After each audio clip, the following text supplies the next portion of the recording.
Closely enough, you'll see there is just slight changes in their wing shape and in their tail shape.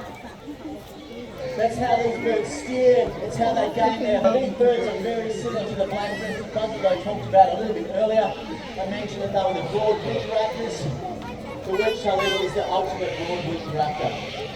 It is incredibly good at covering very large areas without using very much energy at all. What they do is they find where thermal currents are, and the thermal currents are basically just rising pockets of air. They'll fly over one of those, set those big broad wings out and just circle. And if you watch them closely enough, you'll notice they're gaining height. They're just slowly gaining height.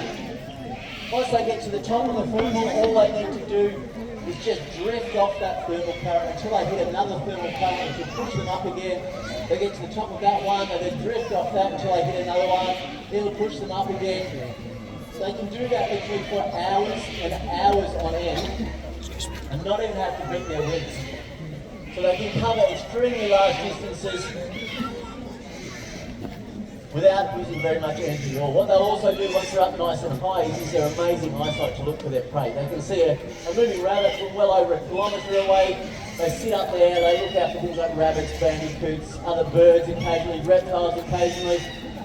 They're actually capable of hunting mammals up to the size of an adult wallaby all by themselves, if they need to. They're incredibly powerful hunters for their size.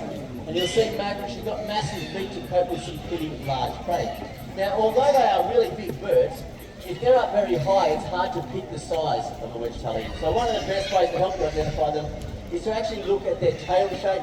They have that obvious long diamond or wedge shape in their tail. It's the best way to help you identify one of these birds if you think you've seen one. Hopefully we'll get a bit of an example of that in just a minute. I'm going to ask Margaret to make her way up onto this branch.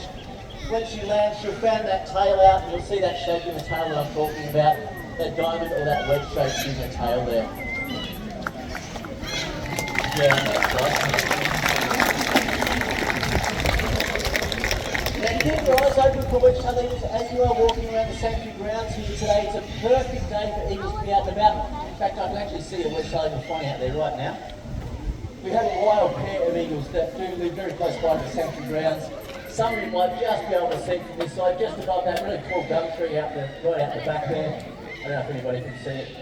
There's a wedge-tailed eagle soaring around out there. Well worth your while watching for those guys. They show some pretty impressive behaviours at the moment. They're very territorial birds, so we're actually seeing a lot of territorial behaviour with those wild eagles. Well worth your while just stopping and watching them if you get a chance to see them. But hopefully today you enjoyed meeting our beautiful wedge-tailed eagle Magra. We also hope you enjoyed meeting the rest of the Spirits in the Sky team. Thank you so much for coming out to Healesville today. We hope you enjoy the rest of your afternoon.